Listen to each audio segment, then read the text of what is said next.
The Yorkshire Coastcast with Paddy. Loving life in Yorkshire. The people, the places. Hello and welcome to episode 35. This is the Coast. Coming up, Scarborough Streets is filling the precinct with entertainment this weekend.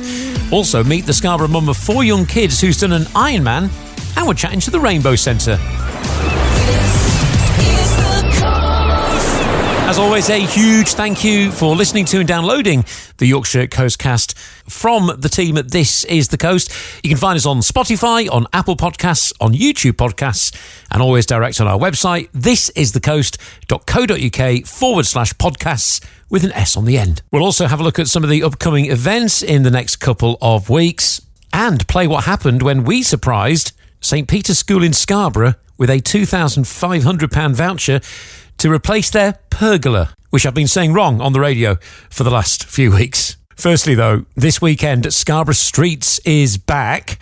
Normally, it's a springtime event under the Scarborough Fair umbrella. So let's find out why it's happening this weekend. Julian Caddy is the Scarborough Fair Festival Director, and he's taken a few minutes out from leafleting in the town centre. He's plonked himself on a bench near the Queen Victoria statue overlooking South Bay. Welcome to the podcast, Julian. So what's going on? This weekend, we've got Scarborough Streets, the autumn edition, which is happening between 11 and 4 on Saturday, the 11th, and Sunday, the 12th of October.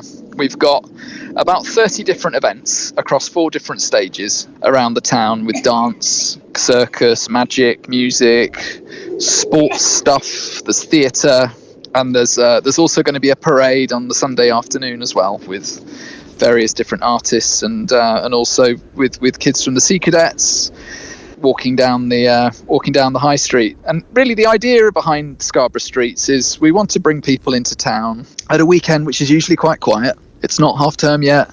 It's not, we're not entering the festive period. We've got over a very busy summer, and it's just that bit quieter. And so the idea behind it is we want to help local businesses. We've got special offers at dozens of different places all over town. From all the way from McDonald's to Lily's Treasures and all sorts of different businesses. Other businesses are available. But just to give you some idea of the range really from the big chains all the way to the local businesses as well. And the idea behind that is really we want to bring people not just into town to see the events and see the performances, which are great, and it's all free, everything's free, but also to get people into the businesses too, because it needs to be something that helps create a buzz in the high street that actually can equate to bottom lines for the businesses involved, and that's what we want it to be embedded. We've already got Scarborough Fair embedded within the creative community, I suppose we could say safely, and the sporting community. It's the businesses on the high street that are the bread and butter of what makes Scarborough as well. Yeah, and with the temporary closure of the formerly known Brunswick Centre, soon to be Square One, of course, even more reason to get people in the town centre, because what was once the heart of the precinct is now closed, and fortunately a number of shops are now on the high street, which is great.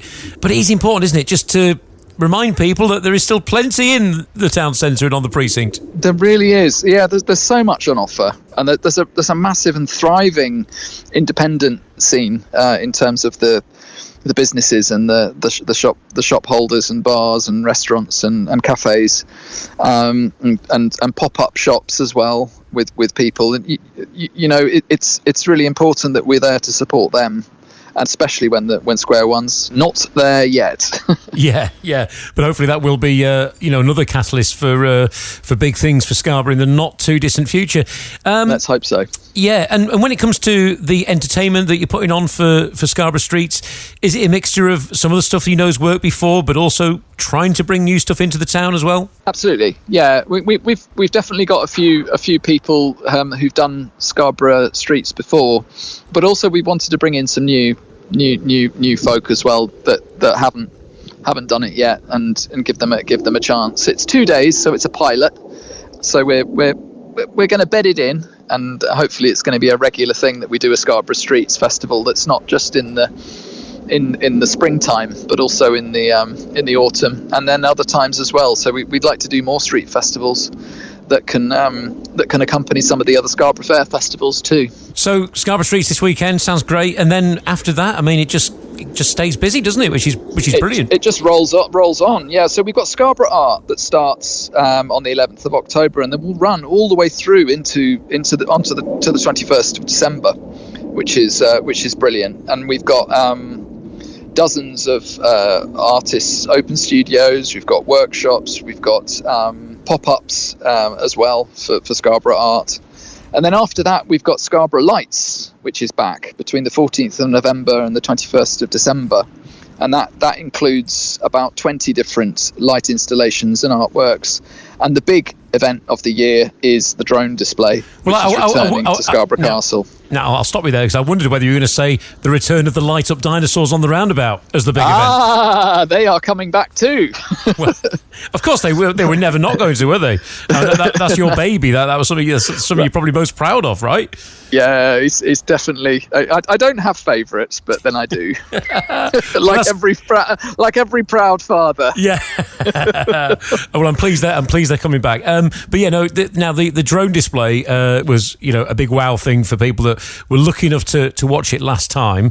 One of the things that I remember is the tramway being created in drones and stuff like that. It was great. So what can you tell us about this year's display? So this year's display is going to be a celebration of Scarborough, but it's going to be very much focused on Scarborough 400. So the 400th anniversary of Scarborough as a seaside resort. It's going to be again with the young people from the Scarborough Young Company. So there's going to be the Stephen Joseph Theatre's Young Company, and a local actor, Georgie Samuels, who's going to be playing Thomasin Farah, who's coming back after 400 years to discover what Scarborough is like 400 years after she started it all as a seaside resort. So there's going to basically it's a whistle-stop tour around some of the highlights of the annual calendar of Scarborough. I don't want to give too much away. No. But there's lots of unique landmarks and events and happenings that are celebrated in the drone display, and there may just be a little appearance of the dinosaurs in the roundabout again. Well, I think we know that the dinosaurs are coming back. I mean, I thought we can't do the drone. If I love the dinosaurs that much, we'll have to do the dinosaurs on the roundabout in the drone display. There's like some kind of meta. Light installation going on there. Yeah, that all sounds fantastic, doesn't it? And with Scarborough Lights, you mentioned it's not just about the drones, is it? Which is over a number of days, the 19th to 23rd of November. St Mary's Church has proven to be an amazing venue for stuff previously, and that'll be in use again, won't it, this time? We will, yeah. We're doing a joint exhibition again this year, as it went so well last year with 3 different installations. We're doing something which we're calling Scarborough Histories and Mysteries, and it's going to be a collaboration of animated objects, Droma, who were so successful with Gru, which has been going on for so many years in Scarborough. Where I'm sitting, there's currently, I think, some kind of dogfight happening in the sky above my head. Yeah, no, and not only can I hear it through my headphones from where you are, I can also hear it through my window here at the home studio too. So I've kind of got it in stereo sound, yeah. It's funny. I don't know where they are. Anyway, yes. Hopefully they're keeping us safe up there. They're just checking the airspace for the drone display, I think, aren't they? That's right. It's never normally quite this. Nothing to worry about. Nothing to worry about. Yeah. I'd normally get this when we were at my grandparents' house in Helmsley with them screaming along the moors.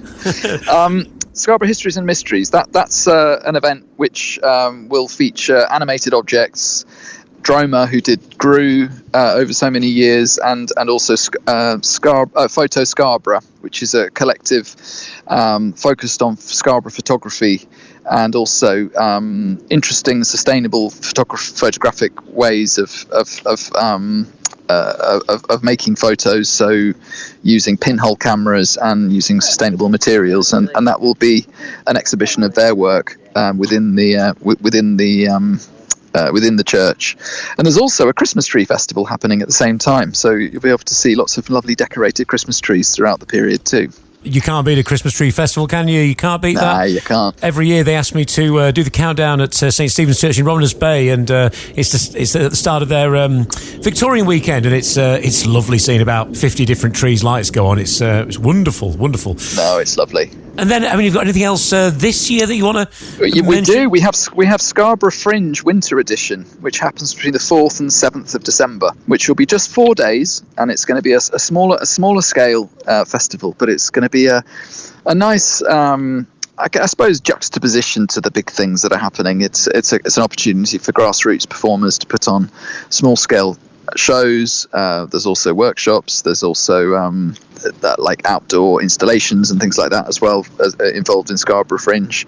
And it's open access, so I don't necessarily know all the things that are happening. That's another exciting thing about the Fringe and the art festivals, is that it's self-curated. Is that much of the work, people are putting it on because they want to. I don't decide whether they can or can't come. They say, oh, I want to do this, and if they decide they want to do it, then we go, yep, that's fine. It's a registration that you have to do, and then you're in, and that's the way it works. And I think that's a really nice, I suppose, democratic way of running a festival. Indeed. And then 2026 isn't too far away now. It's incredible that we're into the final few months of the year. What is the plan going forward then from your point of view? I know that for this event that's coming up, I know there's been some support from the new Mayor of North Yorkshire in terms of funding and what's possible going forward. What is the latest with that? Well, we're crossing our fingers for future support to keep the Scarborough Fair going beyond March next year. What I'm doing is I'm planning as though we're going to do it. So everything is leading towards doing the festivals next year. So I've got Scarborough Streets, Scarborough Fringe, Scarborough Art in the plan for next year. Dates confirmed, and to be perfectly honest, whatever happens, I'm going to make it happen. Funding or not, we'll make sure these things happen, because I think it's so worth it to have it in Scarborough and to keep the momentum going. I'm a glass half full kind of person normally, so we'll make it happen by hook or by crook. And of course, funding will mean that we can make it better. That's the key. Yeah.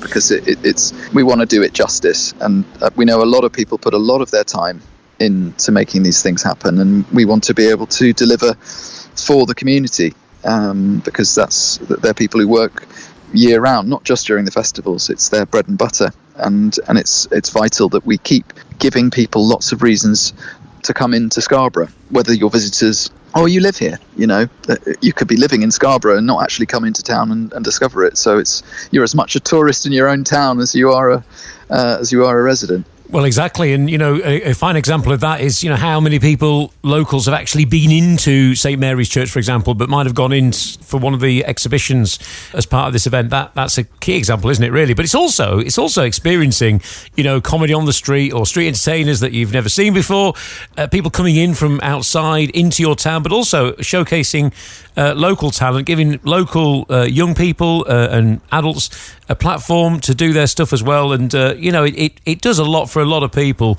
And your passion for it continuing. Every time I've spoken to you talking about the future, you've always said, "Oh, it's definitely happening. Whatever, it's definitely happening." So I'm not surprised you said it. You said that again. That's what you said throughout, isn't it? And I think you've no doubt fallen in love with Scarborough since you've come here. And it's not just about dinosaurs being lit up on a roundabout. I mean, you've discovered a lot in this town, haven't you? Which makes you feel that there's so much more that could be made of this town for the town going forward with these events. Absolutely. And I think it's no coincidence that Scarborough was the first seaside resort in the UK. It is a beautiful, unique place, and we're very blessed with what's here, and people have been coming here for centuries for good reason. And I think you can get lost in what are justifiable reasons to complain about what may or may not be happening or the way things used to be. But I think my ethos is, the more you big it up and make positive statements, the more success will then come. And I think you're a testament to that, Paddy. Everything you do is upbeat and positive, and I think we should all take a leaf out of your book in that. Very kind of you to say. Very kind of you to say. Well, it all sounds great. What's coming up in the next few months, starting this weekend. So, look forward to feeling that buzz again of Scarborough Streets, and I'll no doubt see you soon. Yes. and of course, the less glamorous side of the job is the pressing the flesh, I think they call it, don't they? So handing out leaflets and just getting the word out there, all that sort of stuff that you do, wearing the high-vis jackets, all that sort of stuff. That's exactly. I've got a rucksack full of leaflets, and I'm going into shops and businesses and hotels to spread the word about this weekend right now. All right, enjoy. At least I've given you 10-15 minutes to sit on a bench with a nice view and just have a break from all of that. I've been looking at the harbour and the lighthouse this whole time. Yeah, very nice, and seeing the planes above you as well. Right, thank you. Exactly. Appreciate your time, Julian. Thank you so much. The Yorkshire Coastcast, loving life in Yorkshire. Big thanks to Julian Caddy, Scarborough Fair Festival Director, for telling us all about Scarborough Streets this weekend and upcoming events under the Scarborough Fair umbrella, which I think is going to be a great boost for the town centre in what would otherwise maybe be one of the quieter weekends of the year, away from the summer, but before the Christmas rush. So I hope it's a big success. And I do love Julian's enthusiasm for Scarborough and what is possible in Scarborough. He always wants it to work for the people of Scarborough. Now, let's speak to a very inspirational person. This is Amy Edwards, who is a mum of 4 children who are 5 and under. Now, if that is not a full-time job on its own, wait till you find out about some of the other challenges she's overcome and how she's just completed an absolutely incredible event of physical and mental strength. Amy, welcome to the Yorkshire Coastcast. So just tell us what you've just achieved this weekend gone. So I did a full Ironman on Sunday in Barcelona. So that is a triathlon. It was a 2.4 mile open water swim in the sea, and then come straight out onto my bike, which was 112 miles. And then I ran a full marathon straight afterwards, so 26.2 miles. And I did the whole thing in 13 hours, 28 minutes, roughly. So it was a long time. So that's extraordinary, isn't it? Now, Ironman is legendary, isn't it? And am I right in thinking that there were only 13% of participants who were female? Yeah, 13% of us were women, and I think there were around 800 people who started who didn't finish. This is a big number out of, I think it was sort of 3,000 people that started. So now this is amazing on its own, right? But your story, your backstory is incredible, and it just shows what an achievement this is. So just tell us a bit about your backstory and why people actually will think, wow, that really is something.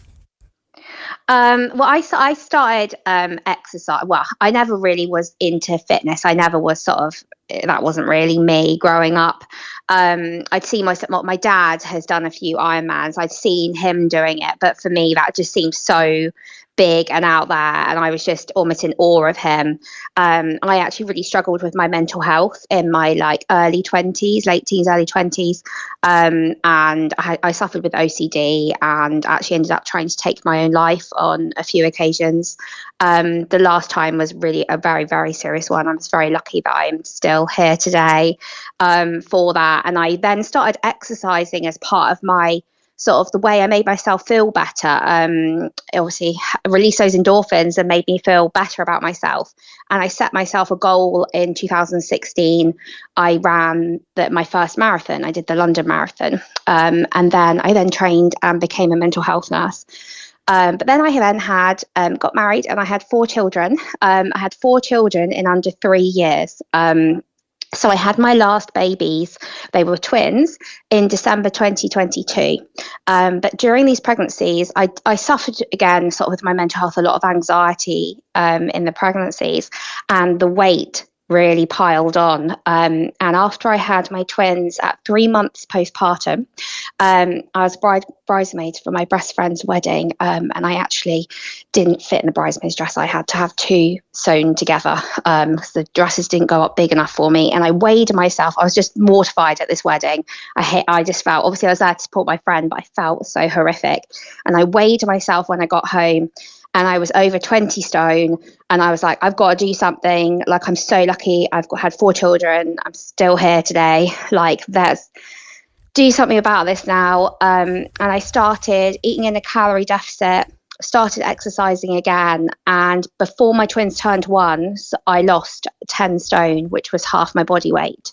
And that was then, end of 2023. And then I then had this idea that I was going to do an Ironman. So I set this goal and worked towards it last year.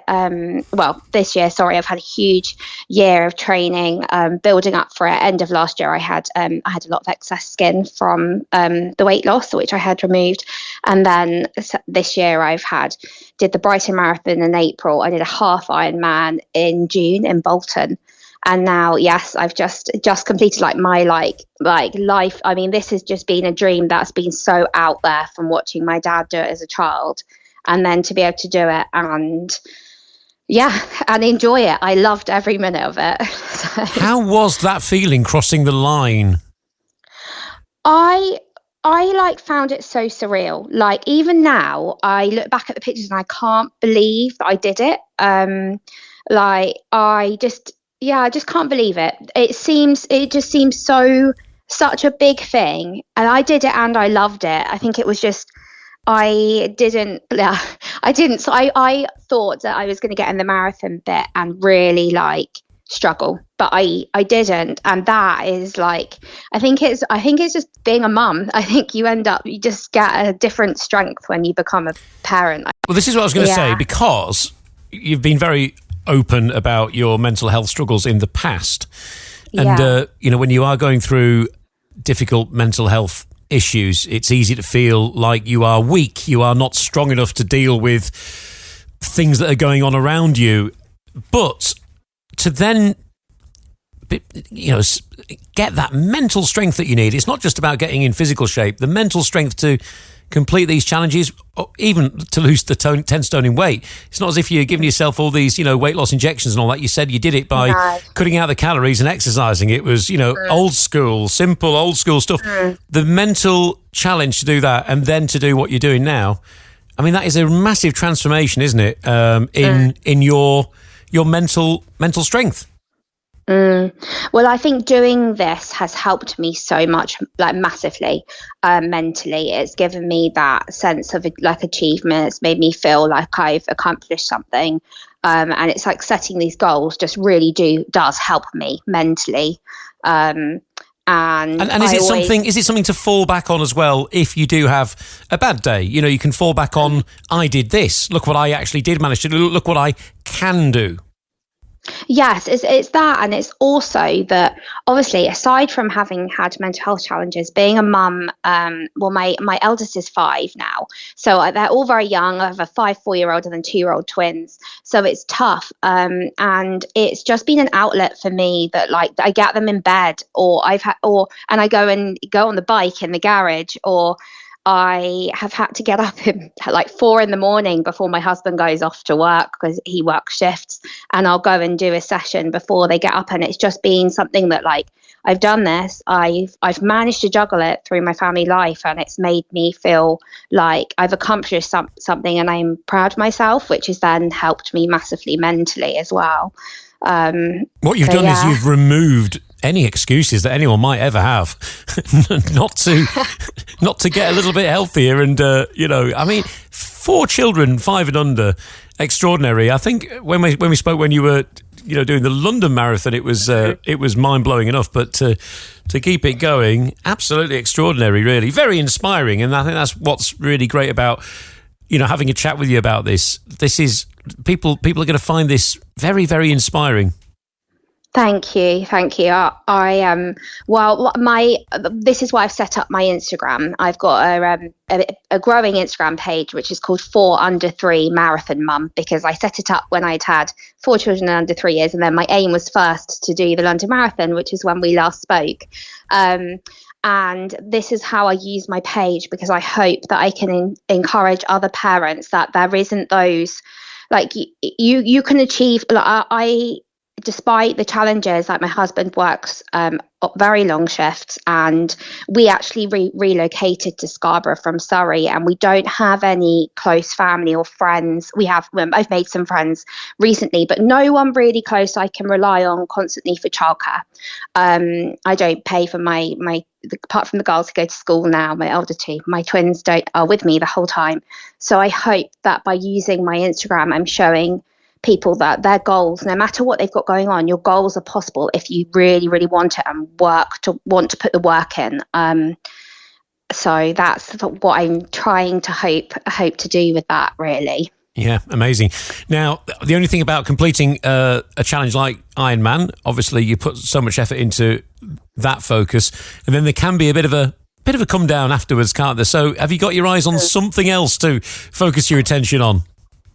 I'm not going to lie. I've already been feeling a little bit down. It feels strange. This has been like a focus for a whole year, and then it's just gone sort of. It's just dropped off now. Yeah. I am opening a sort of weight loss coaching, sort of goals coaching business within the next month, which will give me another focus. But I am looking at doing another Ironman because I just loved it. So I've got half Ironman Swansea booked for July next year. I would love to do the full Ironman in Wales. That is in September next year. But whether I can get there, it's financially, these races are a huge amount of money. And I've obviously got 4 kids, so it's not something that's easy for us to fund. So hopefully, I start my coaching business, we might have a little bit more money, and then I'll be able to book it. If not, it will be another one for the year after, I'm sure. So, oh well, good luck with that. That sounds exciting. The new business, and you'll have to keep us up to date. I will do. Thank you. With everything that you've got going on. Thanks so much for talking to us. Thanks for telling us about it, and congratulations again. Oh well, thank you for chatting to me and having me on. It's really kind. The Yorkshire Coastcast, loving life in Yorkshire. The people, the places. This is the coast.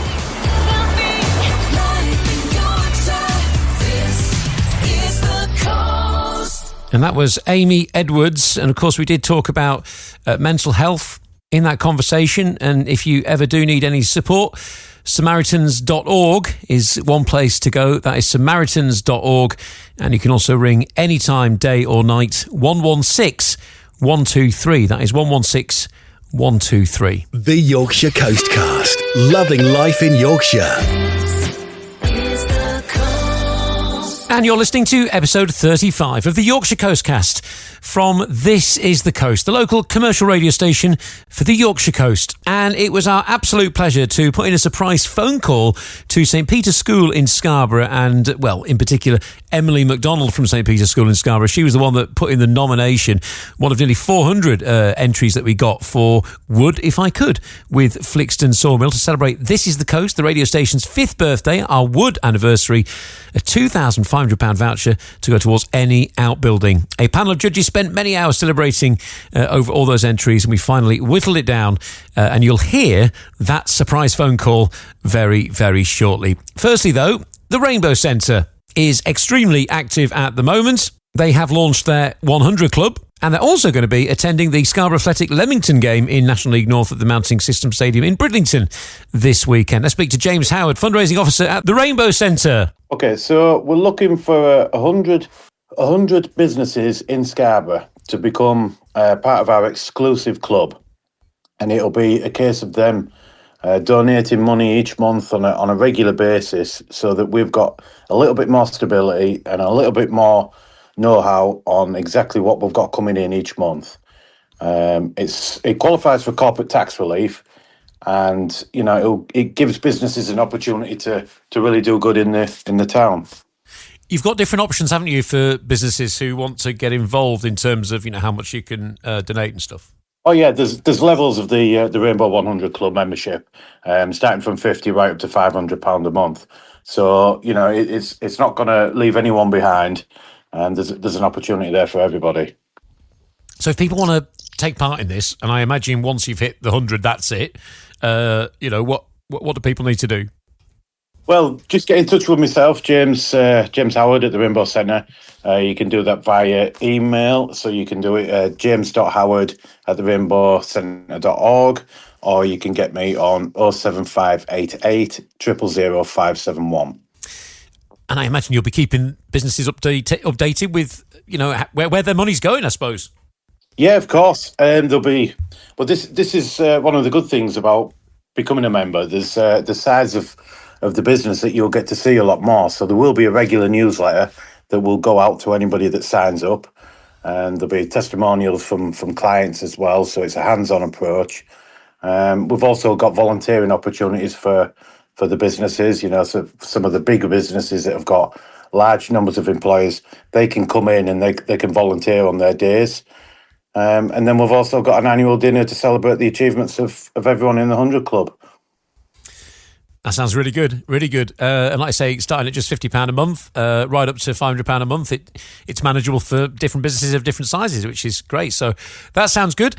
Also, I know you've got the harvest appeal at the moment. We've been talking about that. You're going to try and collect some tins and stuff like that at the Scarborough game this weekend. Tell us more about that. Yep, so we've been in touch with Scarborough, and we spoke with Rhiannon for quite some time now, since probably the summer, about going down to Scarborough and having this appeal and tying it in with the Harvest Festival appeal. Obviously, with the troubles that the football club have gone through and they're having to go down to Brid, we're going down to Brid this week. So we've been invited down with the Rainbow Van, and hopefully there'll be lots of fans there to watch the game and see Scarborough win, but also to donate a little bit to us.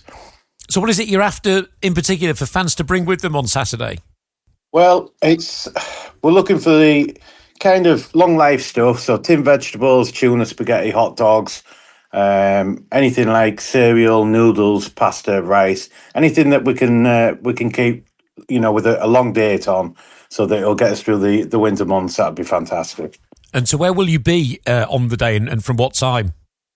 Well, we'll be there I think we're setting up around about 1 o'clock, and we'll be at the front gate, and we'll be there right up until kick-off, and probably, we'll be in the ground after kick-off. So, if anyone sees us, come and say hello, and don't feel like you can't donate once we've started the game. Yeah, good. But hopefully you get to see the game, because I know you've been keen to watch Scarborough, haven't you, this season? Yeah, very much so. It's been a busy couple of months, but it's nice to see them doing well.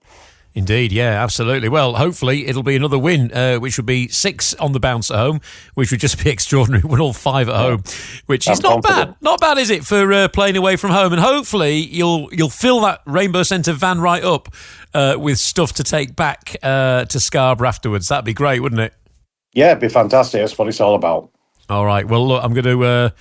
I was going to say I was going to raid me cupboards, actually, but I don't know whether you'd actually you'd want the stuff in my cupboards. But if people can, if they've got a load of stuff that that they're not getting through, or if they can buy in bulk a few cheap items to bring, it all helps, doesn't it? Yeah, please do. And the thing is, there's this misconception that you've got to bring lots of stuff.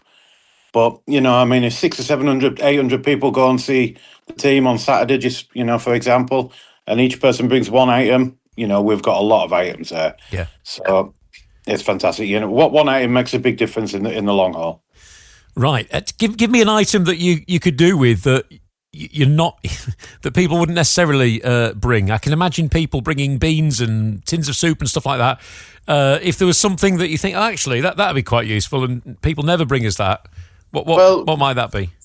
Tin vegetables always, so potatoes are always a big one, a big staple in most people's diets. So tin potatoes, anything like that would be great. All right, leave it with me. I will see you there on Saturday, okay? You will, definitely, mate. And you won't let me leave without dropping something off, all right? No, please don't. All right, cheers for that. All right, cheers, Paddy. The Yorkshire Coastcast, loving life in Yorkshire. The people, the places. This is the coast.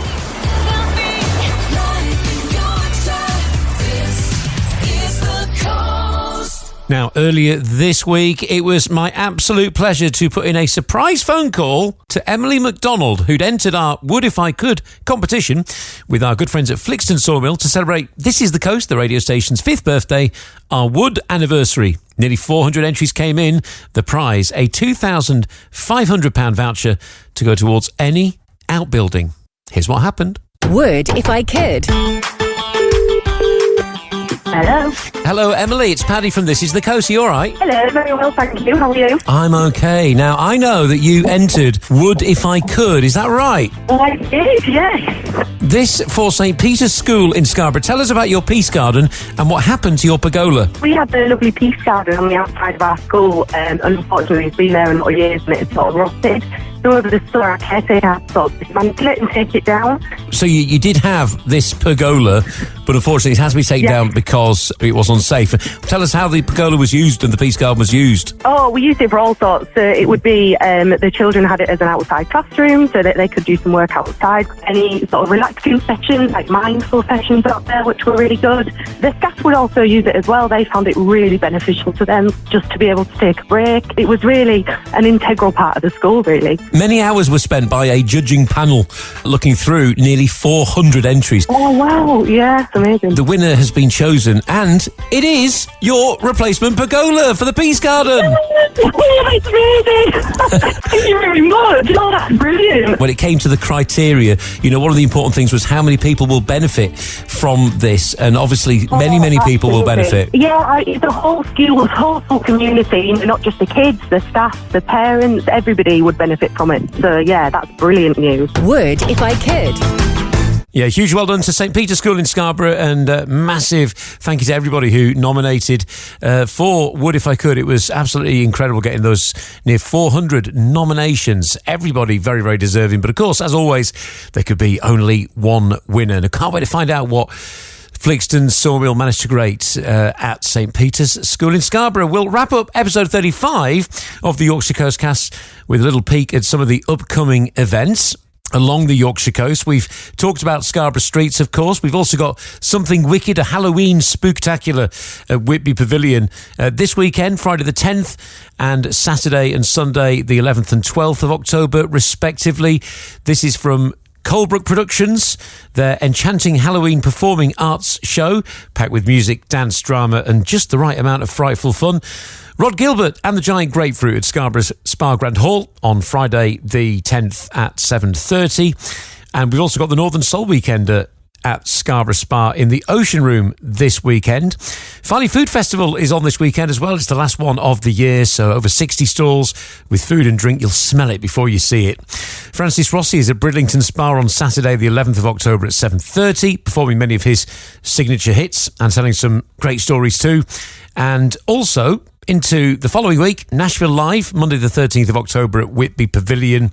And on Wednesday the 15th, an evening with Katie Price and Kerry Katona at Scarborough Spa. That's Wednesday at 7:30.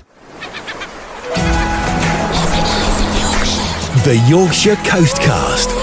The people, the places. Well, that is it for episode 35 of the Yorkshire Coastcast. Don't forget you can find us wherever you get your podcasts from. And don't forget to leave a review as well. The Yorkshire Coastcast. Loving